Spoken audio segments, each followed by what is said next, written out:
So, di yun na nga, May 12, 2024, araw ito ng linggo, at pupunta kaming Nagkarlan, Laguna. So, ito ang aming meeting place. Diyan kami palaging nagtatagpo-tagpo pagka may mga rides. Dito yan sa Robinsons, Santa Rosa. Yes, diyan lagi, no? Kasama ko sa ride na ito si Robbie Ann ng Robbie's Diaries, si Jester ng Reds Moto, at kasama rin namin diyan si Winston, si Tito mong Winston. So, apat lang kami, no? So, kinoconnect namin yung aming mga intercoms dahil diyan kami lagi nagtatagal for some weird reasons. Patanga-tanga kami. Charot. So, nung okay na, bumiyahe na, habang napakainit naman talaga, no. At yan ang setup namin. Nauuna si Winston, pangalawa ko nasa likodan yung magjowa, no, si Reds Moto at si Robbie's Diaries. So to your right is SM Santa Rosa. Napakainit. Yung sobrang ramdam mo yung init pag nakahinto, no. Kapag umaandar medyo okay naman eh. So tuloy ang biyahe natin habang it's scorching hot. Sa bandang unahan, tumigil muna kami dahil nagpagas si Tito mong Winston. Nung dumating siya, ay biyahe na kami. Tapos bandang unahan, inabuta kaming tanghalian, so kumain kami. Ang init, nakakagutom. Kaya kumain muna kami. Ganun lang. Kaya isa namin kasama, andun bumibili ng itlog na maalat. Hindi ko masabing itlog na pula kasi puti eh. Itlog na kinain. Pero maalat daw. Pero sana hindi maalat. May ganun, di ba? Yung itlog na maalat, hindi maalat. Sakto. Oo, yung masarap. May itlog na matamis ba? Meron sana. Marinated. Meron yung kay ano. Korean. Oh. Charot. So, maya-maya lang, katirikan na ng araw. Yung ano, yung sa ano yun? Yung... Ito yung tirik na hindi ko gusto. Pero syempre, magmamaneho pa rin kami. Maya na lang ulit. Okay, thanks, bye. Pagtapos kumain, bumiyahe at nakarating sa unang destinasyon, ang Bunga Falls. Nagkaralan din yan, kung hindi ako nagkakamali. So yung falls, no, yung ilog ay naandun sa ibaba, dyan makikita nyo. Hindi lang masyadong ramdam dyan sa video, pero sobrang tarik, sobrang pabangin, no. Ang hirap puntahan, lalo na ako, bit-bit ko lahat. Ang bigat nung dala ko dahil wala akong top box. So kailangan ko dalihin lahat, no. Nabigla yung binti ko talaga dyan. So, yan yung nakababa na kami. Sa likuran nandun yung falls, no? Na malalim din, no? Kaya lang sobrang dulas. Napakadulas, no? Kaya kailangan mag-ingat kasi ilang beses din kaming nadulas-dulas dyan talaga.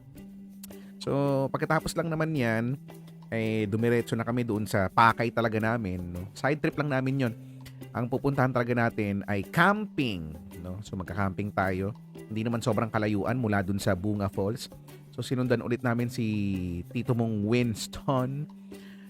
Ganun pa rin ang setup namin. Gitna pa rin ako. Sa bandang unahan ay may kakanan kami dyan eh. So, hindi ko na lang napakita sa video. Pero meron dyan parang eskinita, no?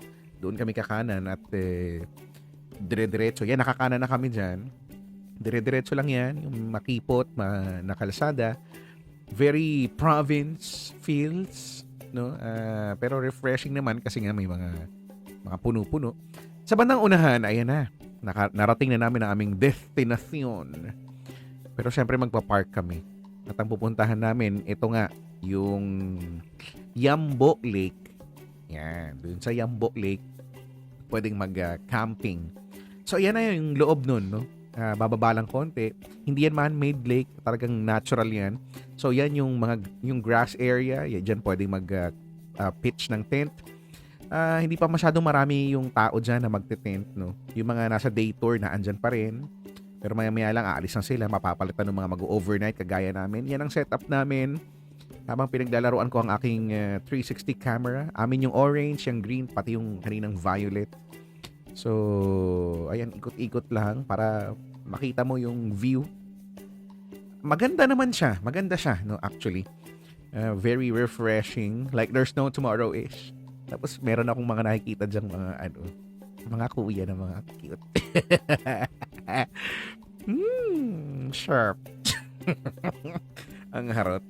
Tapos, naalala ko, may dala pala akong drone. So, bago lumubog ang araw, pinaglaruan ko na ang aking drone like there's no tomorrow. So, ganyan-ganyan lang. Wala lang. Bakit ba? Pwede naman, di ba? Sayang naman, dinadala ko. Kasama yun sa nagpabigat sa dalahin ko, tas di ko lang gagamitin, di ba? So, at least may idea ka, no? Ayan, dumadami na yung mga nag-put up ng tent. Mamaya, mas madadagdagan pa yan, pero hindi crowded. So, araw ito ng linggo, no? Sunday yan. No? Ewan ko pag Saturday kung or Friday night siguro baka mas madami. Mura lang yung entrance diyan, no? Ay, kaya lang nakalimutan ko na. Search na lang siguro. Diyos ko naman. Nakanood nga kayo nito. May pang-search na kayo siguro. Basta nasa 100 lang naman. Kung mag-pitch ka ng tent. Kapag cottage, syempre mas mahal. Siguro mga nasa around 500 to 700. More of the drone shots, no? Sunset na abutan namin. Ang ganda. Ang sarap lang talagang pagmasdan, no, ng inang kalikasan. Tanaw na tanaw yung lake, no, na bird's eye view. Yung kabila, ibang lake yan, no? Ang galing lang. Pero pwede yata puntahan yan through the balsa, which of course may bayad din, no? Iba lang talaga yung nabibigay na perspective ng ng drone, no, ng drone shot. Hindi mo ma-appreciate yan kapag nandun ka lang sa baba, no? Kahit may maganda ka pang camera. So, yan yung kabuuan ng area, no? Medyo konti lang. Hindi ganun ka-crowded. Linggo kami pumunta niyan, ha? Sinusulit ko na lang yung araw, yung sunlight. Dahil mamaya lang, wala na. Hindi na makakapagpalipad ng drone. Wala na namang makikita. Yang sa Violet na yan, dyan kami sasalampak at kakain, sa shot, no? Basically, dyan kami tatambay. So, ito yung mga ibang may tent din. Ayan na, madilim na. At ito na yung huling drone shot ko. Pa-arte shot lang. Huling hirit. Kasi wala na rin. Madilim na rin. So, ayan lang. Excuse me, gusto mo yung umubo talaga. Bakit ba? So, yun na nga. Habang kinakabahan din ako niyan kasi nga baka biglang mag-dive yung drone, no, sa tubig. So, pero hindi naman. Luckily, hindi naman. Hindi pa nangyayari. Dahil pag nangyari yun, ay, iiyak na lang ako, no? Ano ba bang magagawa ko? I'm just gonna cry like there's no tomorrow. Like, yeah. Pero yes, hindi pa nangyayari sa akin. So, hooray! Ayun na nga, bumabalik na ang drone ng medyo mabilis. Munti ka pa kang bumangga yung drone na yan. Ayan na nga, gabi na. No? So, ito sumalampak na kami, magluluto na at sa shot, sisimulan na rin namin ng mag-shot. So, ayan, si Jester, no? Binubuksan ng unang bote ng aming iinumin. Si Tito mong Winston na siya ang magluluto. Si Robbie Ann na tumutulong din, no? Magluluto ng adobo. Habang ako'y, expectorant lang ako dyan. Expector, plema. Charot. So, pausok-usok lang, shot-shot, kwento-kwentuhan, tungkol sa mga bagay-bagay, no? Sa buhay-buhay in general. Yan lang, napakasimple lang nung setup. 4 lang kami, pero ang masaya lang. Hindi nakakatuwa yung ride. Tapos natulog kami niyan. Siyempre, wala na akong shots na. Pagkagising sa umaga, nagligpit at eto na. Nung okay na kami, nalarga na ulit kami, pabalik na. So, kung ako sa inyo guys, itry nyo yan, no? Basta masaya. Wala masyadong signal doon. So, makakapag-usap kayo talaga. Nung pabalik na, si Winston, gusto kaming mag-picture siguro dun sa may yung view ng bundok. So, titigil. Pero, na-realize na maraming nakaharang na mga puno-puno dyan. So, it's a no. Punta tayo sa may bandang unahan. Ayan, nakahanap na siya ng okay na pwesto. And, yeah. We're gonna picture-ish muna. Pagkatapos mag-picture, saglit na saglit, sobrang saglit lang talaga nun. Lalarga na ulit kami. Eto na, papunta na kami ng Los Baños niyan. Patanghali na yan, no, Lunes. At syempre, nagugutom na. Si Winston may alam na kainan dito sa may bandang Los Baños to, no? So, ayan. Magpa-park lang kami. Ano to? Moondins ba? Tsaka tong isa. Hindi ko alam kung anong pangalan niya. Pero diyan kami kumain eh. Kasi naghanap kami ng kalabaw, no? Karne ng kalabaw. Binibida ni Tito Mong Winston. Doon sa una namin pinuntahan, wala. Dito sa kabila, meron. So, kumain kami. Nabusog. At nung pagkatapos, syempre nalarga na kami, no? Nakalimutan ko yung hindi pala nakalak doon sa may phone holder ko, no? Patanga-tanga. Pabobo-bobo. Kaya naman, hihipitan ko muna. Dahil pag yan nahulog din, iiyak din ulit. Iiyak din ulit ako, guys. Ekis, it's a no. Kaya halika na, tawid na tayo. At simulan na ulit ang pakikipagbakbakan sa kalsada na napakainit dahil tanghaling tapat na talaga niyan. Let's go!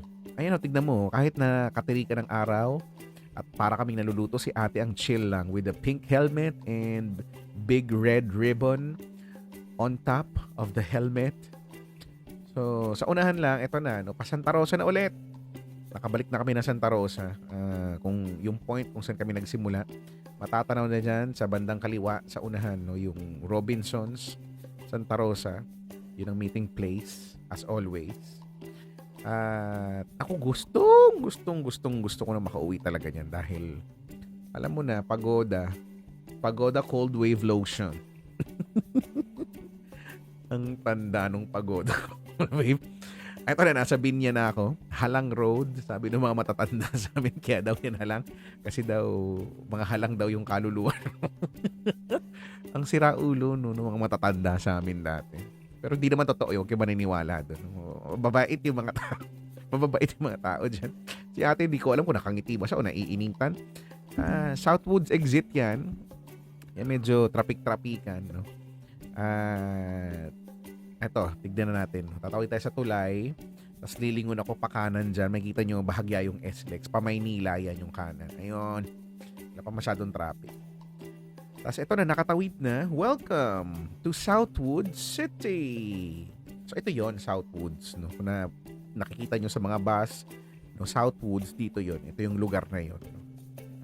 Malapit sa amin. Malapit dyan, Splash Island. At ayan yung maroon doon sa kaliwa, yung simbahan, Santo Niño de Cebu Parish. Sa gitna, yung yan, McDo, sa likod ng McDo, yung Southwoods Mall.